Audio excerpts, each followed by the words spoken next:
What is up, guys? It's the Sound Alchemist here with Gersh1! And today we're going to be looking down at a recording device to see if it's working properly, because we're in another episode of For the Greater Whoa! This is a video series where you would think we would improve in this kind of thing, but we haven't, even though we've been doing this for like, what, 6-7 years? Something like that. It's also where you guys ask your questions down in the comments section below. Put a question in front of your question because we get to those questions first, and then we try to answer them. Right. I messed that up. It's okay. They know by this point. Hopefully. We're flawed humans. We're just like the Emperor, you and I. Exactly, yeah. Did that rustle anybody's jimmies? Is that a phrase you cool kids still use? Yeah, I would be interested to know if that would offend somebody. Us comparing ourselves to the Emperor of Mankind, a fictional character in your favorite grimdark universe. Have you said the Greater War? We did say that, right? Okay. First question comes from... I just lost it. I have one from Big Earl. No, that's not a good one. I lost it, but I know the question. What was it? Basically, name whose escapes me because I can't find it on my phone because we don't get these questions prepared because we're on the spot and we're cool like that. Yeah. He's asking, what is the best guard regiment? Yes. So the Imperial Guard, the Astra Militarum, if you will, span billions of humans, really. And each human has their own world where they recruit from and specialize in various tactics. So, for example, when you have the awesome jungle fighting warriors of the Catachans, obviously you're not going to send them to go fight in, like, a mining world where there's no vegetation, where they're not the best at. So I think this question is very tailored to personality and personal preference, because each guard regiment will be best at their own forte. There is one that's kind of all around and it's very generic, and it's like, and that's the Cadian Guard. Yeah, you could argue that like the world broke before the Cadian Guard did. That's like their whole like thing. They sound like that. It's like, we lost, our world died, but we didn't. Yeah. That's like when you're losing an argument and you're like, well, yeah, but my dad can beat your dad. Yeah. That's what they did. The Cadian Guard's good. Death Corps of Krieg is a really popular one. Steel Legion, they're still fighting, and they've been fighting orcs forever on Armageddon. The Australian Firstborn, that's really cool and interesting background. But yeah, it's really just personal opinion. Yeah, thank you, 40K Warrior Tuber, who I never forgot who you were. Yeah, you found it nice. But yeah, you do go to say, please don't say the Cadians. Damn. And then he says the Maccabian Janissaries are your favorites. Sure, yeah. I mean, you also got to remember that there are tons of guards, but they do have a little elite force. Did you mention them already? No, the Tempestus Scions? Yes. Yeah. So I guess the cop-out answer would be them, because they're like the Navy SEALs to like our Army kind of type. It'd be interesting to see more sprues for all these other like guard regiments. Yeah. Because we did get a new sprue, but it was just to be more inclusive with like different hairstyles and skin textures and stuff like that. Yep. But at the same time, it's like, well, what if I want to use like a variety of guardsmen in like my mix match type of army? Nah, they're all gonna be guardsmen, right. Cadian guardsmen. So you really have to do either 3D printing or look elsewhere to get that mix of different types of Astra Militarum units for your army. Yeah. Which kind of sucks. And I feel like it's an easy thing GW could do and make money off of.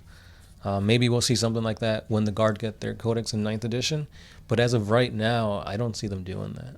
Yeah. And it's so easy because like right now, how you have like different chapters, different supplements and subs where you can mix and match and create new rules. It's super easy to do with the Guard. Yeah. There isn't that many like guard players, and also like the infantry within the guard isn't really the That's thing. true. It's just tanks. Yeah, unfortunately. Next question comes from Duel.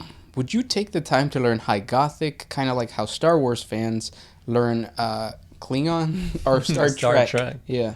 That ruffled people's jimmies. Yeah, definitely. I would, yeah. Even though like lately I've been thinking about like what we're doing for the Warhammer community as far as like posting videos and stuff like that.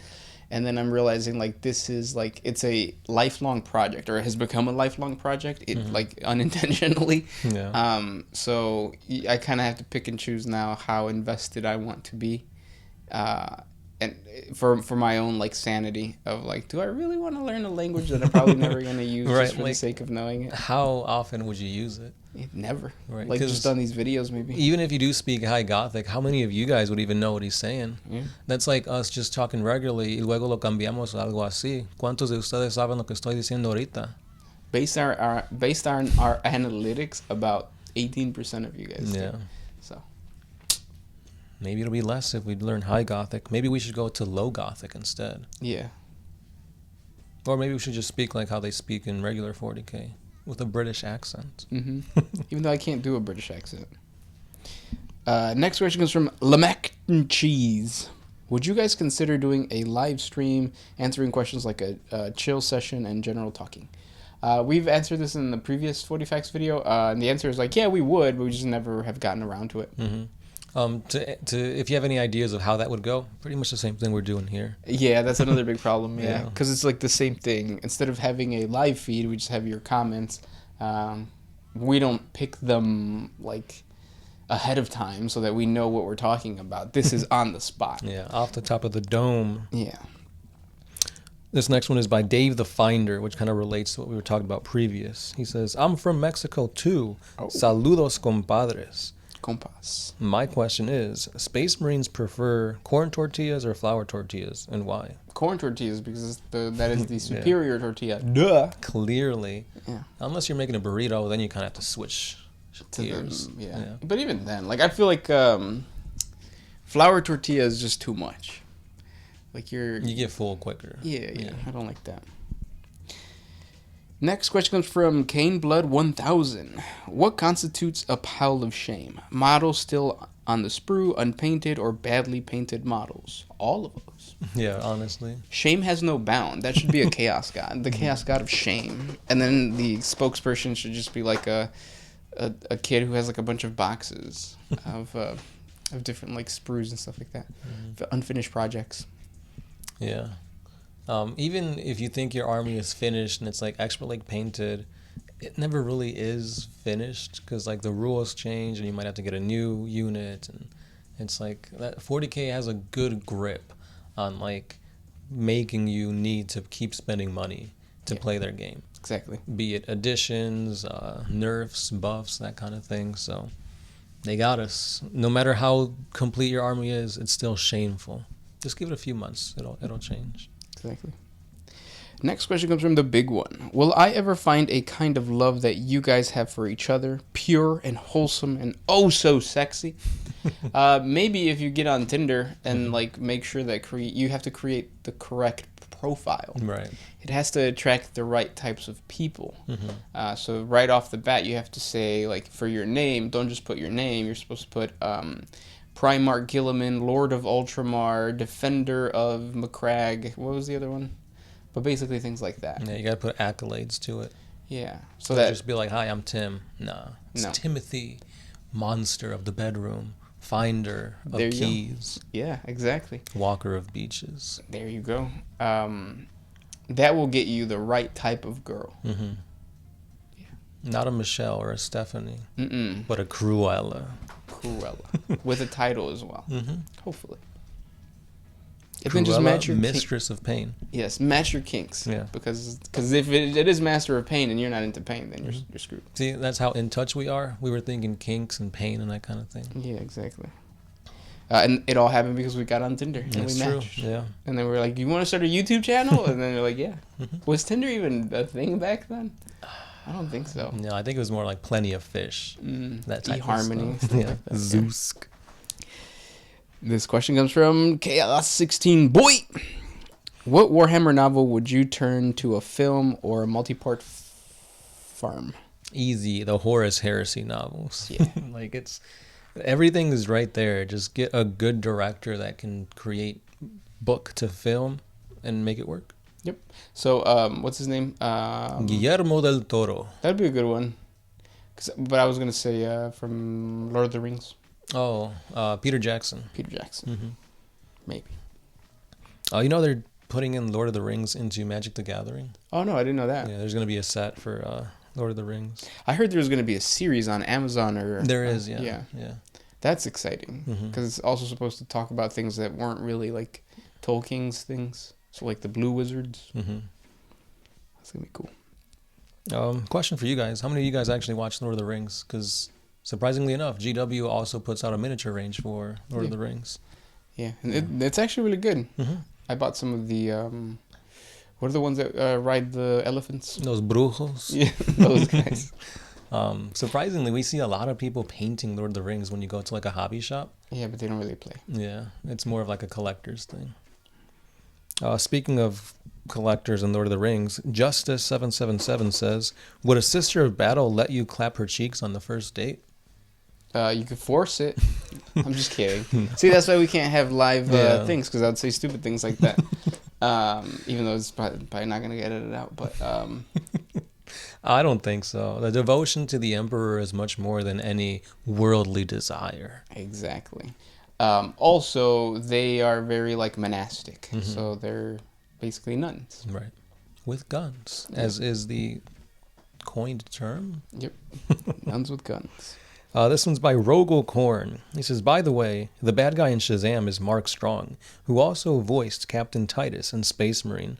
So no, he would not make a good Lorgar because he's a loyalist. No, but his face is perfect for Lorgar. Yeah. Dude works. Like, perfect Lorgar in my eyes. And that he voiced a Space Marine is even more fuel to the flame. That he would be a good person to cast in a 40K live action movie. Yeah. Tattoos all over his face would be cool. Isaac Langdon asks, what is the best army to start with, both price and army mechanics wise? Space Marines. Yeah. And the reason for that is because you can get starter sets, and with starter sets, or not even starter sets, but starter boxes. And with those starter boxes, you can sell the stuff you don't want. So like you sell all the Plague stuff, the Necron stuff, or whatever. So you get money back, and then you still get like a free captain usually, or some type of HQ. Right. And then you have more variety. Yes. What if you don't want to go the route of the start collecting boxes and stuff like that, or not the starter boxes? They've been doing a really good job putting out really good combat patrols, which all the combat patrols are at a certain power level. So if you have a buddy who also wants to play the game, get 2 combat patrols. Both of those armies are quote unquote equal to each other in strength, and then you could play it out. Yeah. And then Adeptus Mechanicus one, I just based off of what I know, is really good. Yeah. Obviously, there are some that are a little bit stronger than others. But it is a dice game, so even though the AdMech could have a really strong army, they can roll a bunch of ones. Yeah, that's true. Next question comes from Robocorn. How fast are the Eldar in fighting? In Astartes, 2 Space Marines dodged a rocket with ease thanks to their superhuman reflexes and reaction time. Are there instances of Eldar being more badass than that, since they're supposed to be even faster than Space Marines? Yes. There are a bunch of novels that talk about like when the Eldar are fighting, humans can't even like see them with their naked eye. Yep. And even some Space Marines have trouble locating where they're going to be at, but they're such expert tacticians that they could kind of pinpoint like, oh, he's going to aim at my blind spot, so they could kind of anticipate and then take out the Eldar there. Yeah, but definitely it's like night and day. The Eldar are super fast, super sleek, super sexy. So they got the upper hand in speed. Yeah, definitely smash. 10 out of 10. Next question comes from... Hyena Scar. Shouldn't a lot more people like the Ultramarines? Outside of the early over-the-top stories that wouldn't be allowed normally, their biggest problem is that they don't have the extremes like others, such as being space vampires, space Vikings, speed freaks, etc. Granted, they're not my favorite either. Shouldn't they be everybody's second favorite, or third, considering that they do all the boring things that the Imperium actually needs? So they are the janitors of the Imperium. We scoff at the job, but they do the stuff that we need. Gilliman plays politician for all the upset factions, and in 500 worlds are the best living humans in all of 40K.